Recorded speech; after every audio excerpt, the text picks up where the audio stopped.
Hello friends, एक बार फिर से स्वागत आप सभी का द उमंग प्लेटफॉर्म पर। आज हम बात करेंगे आधुनिक भारत के इतिहास के बारे में। ठीक है, तो आधुनिक भारत के इतिहास में जानकारी आज हम लेंगे। चलिए शुरू करते हैं।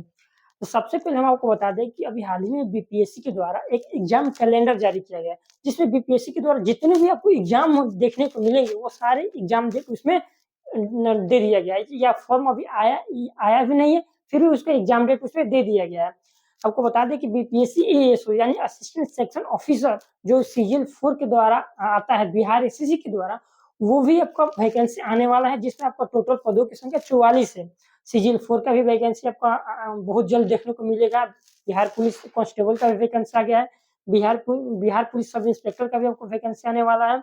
उन सबों में आपको आधुनिक भारत के इतिहास से आपको क्वेश्चन रहता ही रहता है। चलिए शुरू करते हैं। सबसे पहले हम आपको बता देते हैं कि भारतीय इतिहास में हम लोग क्या-क्या पढ़ेंगे और एक-एक करके हम सारी चीज़ समझते हुए चलेंगे। तो सबसे पहले हम लोग इतिहास को बाँट देते हैं। कैसे बाँटेंगे? चलिए शुरू करते हैं। देखिए, सबसे पहले हम इतिहास को बाँट दिए हैं 4 भागों में। कैसे? इसको समझिए। सबसे पहले हम बाँटे हैं कि प्राचीन इतिहास, ठीक है?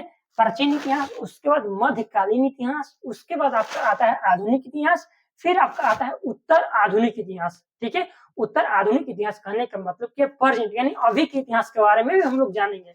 तो सबसे पहले आपका दिया हुआ है प्राचीन इतिहास, उसके बाद मध्यकालीन, फिर आधुनिक, फिर उत्तर आधुनिक इतिहास के बारे में। देखिए, जो हमारा प्राचीन इतिहास था, वो कहाँ से यानी कहाँ से लेकर के कहाँ तक, कोई इसका समय भी होगा ना कि प्राचीन इतिहास कब से कब तक रहा होगा, मध्यकालीन इतिहास कब से कब तक रहा होगा। चलिए शुरू करते हैं। तो हमारा जो प्राचीन इतिहास था, वो पाषाण काल से लेकर के इस्लाम का यानी कि इस्लाम का प्रवेश तक को ही हम लोग क्या बोलेंगे, प्राचीन यानी कि प्राचीन इतिहास बोलते हैं, ठीक है? कहाँ से कहाँ तक? तो पाषाण काल से लेकर के इस्लाम के प्रवेश तक ही हम लोग बोलेंगे क्या, प्राचीन इतिहास। फिर उसका जब इस्लाम का प्रवेश होता है, वहां से लेकर के यूरोपीय कंपनी के आगमन तक हम लोग क्या बोलेंगे, उसको हम लोग मध्यकालीन इतिहास बोलेंगे। कौन सा इतिहास बोलेंगे? यानी कि मेडिएवल बोलेंगे, मध्यकालीन इतिहास। कहाँ से? तो इस्लाम का प्रवेश से लेकर के यूरोपीय कंपनी के आगमन तक के बीच वाले खंड को हम लोग बोलेंगे मध्यकालीन इतिहास। फिर उसके बाद यूरोपीय कंपनी के आगमन से लेकर के भारत की स्वतंत्रता प्राप्ति 1947 तक के इतिहास को हम लोग क्या बोलेंगे, आधुनिक इतिहास बोलेंगे, ठीक है? क्या बोलेंगे भैया, उसको आधुनिक इतिहास बोलेंगे। तो कहाँ से कहाँ तक? यूरोपीय कंपनी यानी कि यूरोपीय कंपनी जब 1498 में जब यूरोपीय जो व्यक्ति थे अपना व्यापार करने के लिए भारत में आते हैं, वहां से लेकर के स्वतंत्रता प्राप्ति यानी 1947 तक के इतिहास कालखंड को हम लोग बोलेंगे क्या, आधुनिक इतिहास।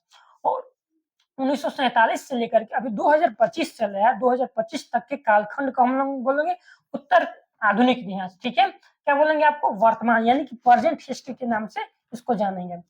फिर उसके बाद देखिए, अब ये प्राचीन इतिहास हम लोग छोड़ देंगे, मध्यकालीन छोड़ देंगे, उत्तर आधुनिक छोड़ देंगे। हम लोग को पढ़ना क्या है, आधुनिक इतिहास के बारे में। तो आधुनिक इतिहास को भी हम लोग 4 कालखंडों में इसको बाँट देते हैं, ताकि हमको पढ़ने में आसानी होगा, ठीक? तो आधुनिक इतिहास में हम लोग क्या जानेंगे, सबसे पहले जो हमारा आधुनिक इतिहास हो उसका प्रारंभ किस प्रकार हुआ था, उसका ब्रिटिश उपनिवेशवाद पढ़ेंगे, फिर भारत में राष्ट्रवाद का उदय कैसे-कैसे हुआ, कैसे-कैसे यूरोपीय कंपनी भारत में आती है और अपना व्यापार करती है और यहाँ से व्यापार करके बहुत सारे चीज़ों को लेकर के अपने देश यानी यूरोपीय कंट्री में लेकर के बेच देती है। फिर उसका ब्रिटिश शासन का देन यानी कि जो ब्रिटिश सारे कंपनी जैसे बहुत सारे भारत में फ्रांसीसी आए थे, डेनिश आए थे, यूरोपीय कंट्री में ब्रिटेन आए थे। सारी कंपनी के जाने के बाद जो हमारा ये ब्रिटिश शासन का देन था, वो भारत में इन्होंने क्या-क्या चीज़ देकर के गए, जैसे कि मान लीजिए तम्बाकू तम्बाकू पुर्तगालियों के द्वारा दिया गया था। ऐसे-ऐसे बहुत सारे चीज़ों को इन्होंने ये भारत में आकर के हम लोगों के लिए छोड़ा है या दिया है, ठीक? चलिए समझते हैं। तो आपको जब वास्को डी गामा 1498 में जलमार्ग के द्वारा भारत आता है, ठीक है? कब आता है वास्को डी गामा आपका? 1498 में आपका 1498 में जलमार्ग के द्वारा यह भारत आता है।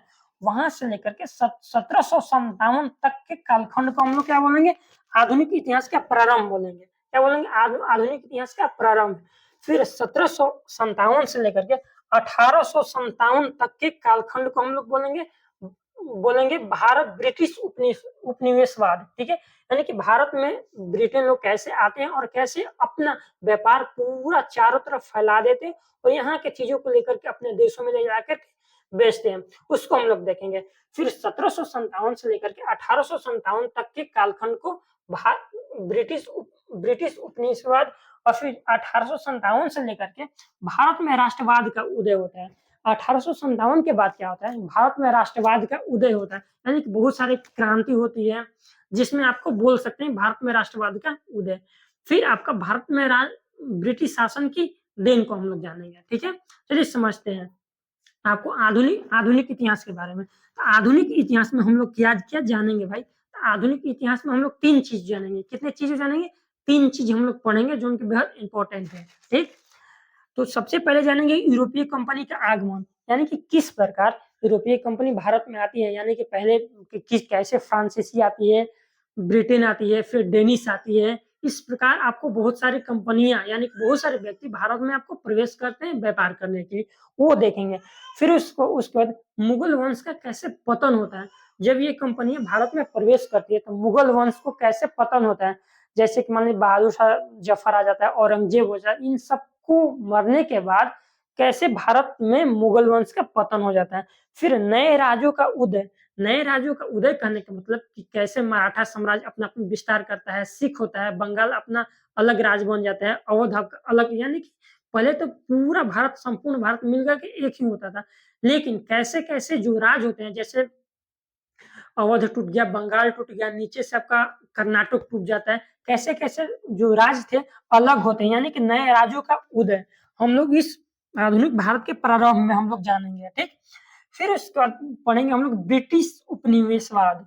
ब्रिटिश उपनिवेशवाद कहने का मतलब क्या होता है कि ब्रिटिश उपनिवेशवाद का उदय। इसमें आपको ये जानने के पहले सबसे पहले ये जान लेंगे कि साम्राज्यवाद और उपनिवेशवाद में क्या अंतर है। क्या होता है आपका साम्राज्यवाद, ध्यान दीजिएगा। साम्राज्यवाद एक होता है और एक होता है आपका उपनिवेशवाद, एक होता है उपनिवेशवाद। इन दोनों में आपका क्या अंतर है, ये इसको हम लोग समझेंगे।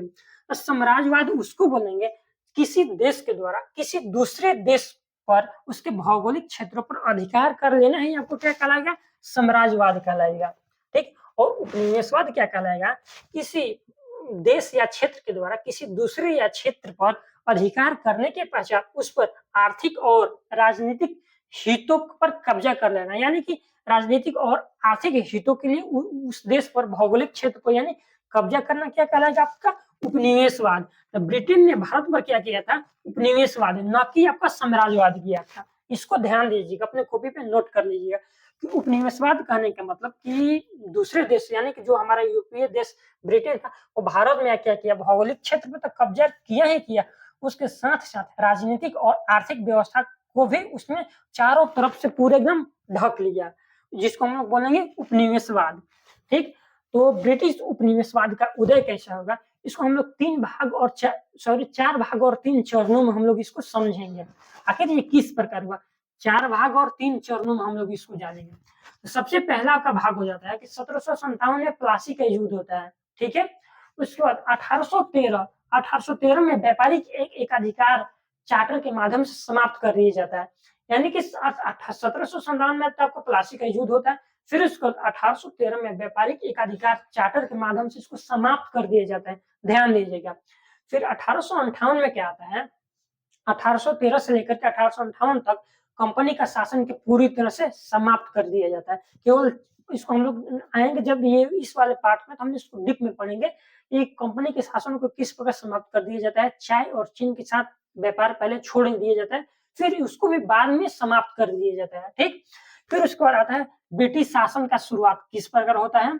उसके बाद चौथा भाग में आएंगे हम लोग 1947 देश की स्वतंत्रता, ये आपका चारों भाग हुआ।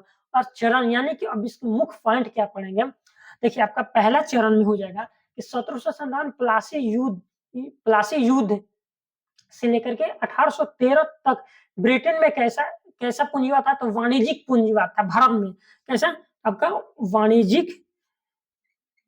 वाणिज्यिक पूंजीवाद इसको बोलेंगे, ठीक है, वाणिज्यिक पूंजीवाद इसको बोलेंगे, ध्यान दीजिएगा। यानी कि 1757 से लेकर के 1813 तक भारत में क्या था, पूंजीवाद था। कैसा पूंजीवाद, तो वाणिज्यिक पूंजीवाद, यानी कि भारत से बहुत सारे संपत्ति यानी कि बहुत सारे व्यापार किया जाता था, बहुत सारे चीज़ों को लेकर के ब्रिटेन में ले जाकर बेच दिया जाता है, जिसको हम लोग बोलेंगे वाणिज्यिक पूंजीवाद। फिर दूसरा हो जाता है चरण 1813 से लेकर के 1858 तक, ठीक? 1813 से लेकर के 1858 के बीच में क्या होता है, औद्योगिक पूंजीवाद का जन्म होता है, जिसमें ब्रिटेन के सभी कंपनियों को व्यापार करने के लिए छूट ही दिया जाता है, यानी कि ब्रिटेन के बहुत सारे व्यक्ति आते हैं भारत में व्यापार करने के लिए, सबको बहुत सारा छूट दिया जाता है ताकि आप सारे लोग व्यापार कर सकते हैं आकर के। व्यापार में छूट, फिर भारतीय औद्योगिकरण को समाप्त कर दिया जाता है और ब्रिटेन वस्तु को भारत में बेचा जाता है, यानी कि भारत में जितने भी व्यापार थे जैसे सूती वस्त्र के लिए सबों को समाप्त कर दिया जाता है और ब्रिटेन से बहुत सारी चीजों को लेकर के भारत में बेचा जाता है। मान लीजिए भारत में क्या था, जितने भी कच्चे माल थे यानी कि रुई ये सब चीज था वो ब्रिटेन में ले जाके बनाया जाता था कपड़ा और वही कपड़ा फिर भारत में लेकर के बेच दिया जाता था, ठीक है? यानी कि ब्रिटेन वस्तु को भारत में बेचना, यही आपका उसका तीसरा चरण में क्या जाता है, 1858 से लेकर के 1947 के कालखंड में क्या होता है, इसको हम लोग द्वितीय पूंजीवाद कह लेंगे। पहले चरण में हम लोग जानेंगे आपको क्या, तो वाणिज्यिक पूंजीवाद, दूसरे में औद्योगिक पूंजीवाद और तीसरे चरण में जानेंगे कि वित्तीय पूंजीवाद। वित्तीय पूंजीवाद में हम लोग जानेंगे कंपनी शासन को समाप्त कर ले दिए, यानी कि कंपनी शासन कहने का मतलब क्या होता है कि यहाँ पे तो दूसरे चरण में दिया था कि 1813 से लेकर के 1858 के बीच में क्या होता है कि ब्रिटेन के जितने भी बड़े बड़े व्यापारी थे वो भारत में आकर के व्यापार करते थे और सारा धन बटोर करके अपने खुद लेकर चल जाते थे, जिसमें वहां पे ब्रिटेन के लोगों को यानी ब्रिटेन के जो राजा थे उनको अच्छा बुरा लगता था क्योंकि मुझसे बिना पूछे ही सारे संपत्ति वो लोग लेकर के जाते थे। तो इसलिए क्या हुआ था कि कंपनी के शासन को ही वहां पे समाप्त कर दिया जाता है और क्या होता है कि ब्रिटिश शासन को क्राउन के हाथों में सौंप दिया जाता है, यानी कि कहने का मतलब ये होगा कि भारत में तो शासन आपका होगा ही, यानी कि व्यापार होगा ही होगा, सारे व्यक्ति अगर के व्यापार करेंगे, लेकिन इन व्यापारों को नियंत्रित करने के लिए ब्रिटेन का एक आदमी यानी ब्रिटेन का एक राजा इन पर नियंत्रित रखेगा ताकि जितने भी पैसे आएंगे वो ब्रिटेन को भी, ब्रिटेन के महारानी को, ब्रिटेन के क्राउन को यहाँ पे लाभ होगा, ठीक है? तो आपका चरण तीसरा चरण था। उसके बाद हम लोग जानेंगे कि ब्रिटिश उपनिवेशवाद हो गया। उसके बाद भारत में राष्ट्रवाद का उदय कैसे हुआ, भारत में राष्ट्रवाद का उदय कैसे हुआ और ब्रिटिश शासन के देन क्या था, ठीक है? इसको थोड़ा सा मिटा देते हैं। उसके बाद हम लोग जानेंगे कि भारत में राष्ट्रवाद का उदय किस प्रकार हुआ, ठीक है? उदय किस प्रकार हुआ और भाग 4 में हम लोग देखेंगे कि ब्रिटिश शासन की क्या-क्या चीजें देन थी। देखिए, भाग 3 में आपका भारत में राष्ट्रवाद का उदय किस प्रकार होता है उसको हम लोग देखेंगे, ठीक? तो पहले सबसे पहले हम लोग ये जाने कि राष्ट्रवाद का उदय का मतलब क्या होता है? आखिर राष्ट्रवाद का उदय का मतलब किसे हम लोग बोलेंगे कि भारत में या कहीं और देश में भारत में राष्ट्रवाद का उदय किस प्रकार हुआ? चलिए देखिए, तो राष्ट्रवाद का उदय कहने का मतलब कि राष्ट्र के प्रति एकता का भाव को ही हम लोग बोलेंगे क्या कि राष्ट्रवाद का उदय। ये समर्पण का भाव को बोलेंगे कि राष्ट्रवाद का उदय। फिर जागरूकता का भाव को ही हम लोग बोलेंगे कि राष्ट्रवाद का उदय किस प्रकार आपका भारत में हुआ, ठीक है? यानी कि राष्ट्र के प्रति एकता का भाव, समर्पण का भाव या जागरूकता का भाव को ही हम लोग बोलेंगे कि राष्ट्रवाद का उदय, ठीक? उसके बाद आता है कि राष्ट्रवाद का उदय के बाद आता है कि भारत में क्या होता है कि राष्ट्रवाद 2 चरणों में विभक्त हो जाता है। कितने भागों में विभक्त हो जाता है यानी बँट जाता है आपका, तो 2 भागों में बँट जाता है। एक होता है आपका प्रारंभिक राष्ट्रवाद और एक होता है संगठनात्मक राष्ट्र यानी ग्रुपिंग राष्ट्रवाद इसको बोल सकते हैं, ठीक है? हमारा प्रारंभिक राष्ट्रवाद कहने का मतलब इसमें आपका हो जाएगा क्या 1857 की स्वतंत्रता क्रांति, यानी कि 1857 की क्रांति को हम लोग प्रारंभिक राष्ट्रवाद के रूप में देखेंगे। जनजातीय विद्रोह आपका किसान विद्रोह हो जाएगा। जनजातीय विद्रोह कहने का मतलब जैसे मुंडा विद्रोह हुआ था, अहोम विद्रोह हुआ था, इस प्रकार हम लोग सारी चीजों को बारी-बारी से जानेंगे और पढ़ेंगे। फिर उसके बाद आ जाता है किसान विद्रोह। किसान विद्रोह में आपका हो जाता है चंपारण का विद्रोह हो जाता है, ठीक है? इस प्रकार हम लोग देखेंगे। फिर उसके बाद आता है सामाजिक, धार्मिक और सुधार आंदोलन के बारे में हम लोग जानेंगे। ये सारी चीज आपका प्रारंभिक राष्ट्रवाद के अंदर आ जाएगा। उसके बाद आता है कि संगठनात्मक राष्ट्रवाद यानी ग्रुपिंग राष्ट्रवाद किसे बोला जाएगा? ग्रुपिंग राष्ट्रवाद कहने का मतलब क्या हो जाएगा, ये कांग्रेस की स्थापना यानी कांग्रेस की स्थापना 1885 में हुआ था। ये आपका संगठनात्मक यानी कि ग्रुप के द्वारा वहां पे क्या किया गया था, कांग्रेस की स्थापना किया गया था। फिर उसके बाद आता है उदारवादी चरण। उदारवादी चरण कहने का मतलब 1885 से लेकर 1905 तक के कालखंड को हम लोग क्या बोलेंगे? उदारवादी चरण। 1885 से लेकर के 1905 तक के कालखंड को हम लोग क्या बोलेंगे? राष्ट्रवादी चरण, सॉरी उदारवादी चरण। फिर उसके बाद आता है नव राष्ट्रवादी या उग्रवादी। आप इसको नव राष्ट्रवादी भी कह सकते हैं, कहीं-कहीं पे यहाँ पे नव राष्ट्रवादी की जगह पे आपका उग्रवादी शब्द का भी प्रयोग किया जाता है, जिसमें आपका लाल बाल पाल यानी कि बाल गंगाधर तिलक, बिपिन चंद्र पाल, ये सारे व्यक्ति उसमें शामिल रहेंगे। वो आपका काल कब से? तो 1905 से लेकर के 1919 तक के कालखंड को हम लोग बोलेंगे उग्रवादी चरण या नव राष्ट्रवादी चरण। जब भारत में आपका संगठनात्मक राष्ट्रवाद चल रहा था, उसी समय भारत में एक अलग से यानी एक दूसरे साइड से एक और आपका राष्ट्रवाद चल रहा था, जिसको हम लोग क्रांतिकारी राष्ट्रवाद के रूप में संज्ञा देंगे। जिसको हम लोग क्या बोलेंगे? क्रांतिकारी राष्ट्रवाद बोलेंगे। क्रांतिकारी राष्ट्रवाद में आपके हो जाते हैं जैसे भगत सिंह, प्रफुल्ल चाकी, सुभाष चंद्र बोस, ये चंद्रशेखर आजाद, ये सारे व्यक्ति जो थे वो क्रांतिकारी राष्ट्रवाद के अंतर्गत आते थे, ठीक। फिर उसके बाद एक आता है गांधीवादी चरण, आपका 1919 से लेकर के 1947 तक के कालखंड को हम लोग गांधीवादी चरण कहते हैं। तो इस प्रकार हम भाग 3 के अंतर्गत राष्ट्रवाद के रूप में इन सारी चीजों को हम लोग पढ़ेंगे। फिर उसके बाद भाग 4 में क्या देखेंगे कि ब्रिटिश शासन की देन, यानी कि ब्रिटिश जब भारत में आपका अपना व्यापार करने के लिए आए, जो भारत को स्वतंत्र करके वो अपने देश लौट रहे थे, तो उन्होंने भारत के लिए क्या-क्या चीजें दी, उसके बारे में हम लोग पढ़ेंगे। आपको सबसे पहले संवैधानिक विकास, यानी कि उन्होंने किस प्रकार भारत में बहुत सारे रेगुलेटिंग एक्ट लेकर के आया था, यानी कि 1773 से लेकर के 1947 के बीच में उन्होंने बहुत सारे एक्ट लेकर के आया था। जैसे आपका 1773 का रेगुलेटिंग एक्ट हो जाएगा, 1784 आपका हो जाएगा, 1784 हो जाएगा, फिर 1791 हो जाएगा, फिर 1813, फिर 1833 रेगुलेटिंग एक्ट। इसी प्रकार भारत में बहुत सारे एक्ट दिए थे, जिससे भारत को बहुत सारा फायदा भी हुआ। फिर उसके बाद प्रेस की स्वतंत्रता, यानी सॉरी प्रेस का विकास, उन्होंने भारतीय प्रेस का विकास भी किया।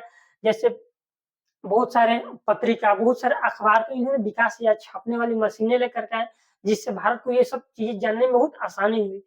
फिर उसका शिक्षा का विकास, इन्होंने क्या किया कि भारत में शिक्षा का विकास भी किया क्या, अपना व्यापार के साथ-साथ बहुत सारे चीज़ों को उन्होंने भारत के लिए छोड़ा, यानी कि शिक्षा का विकास भी किया।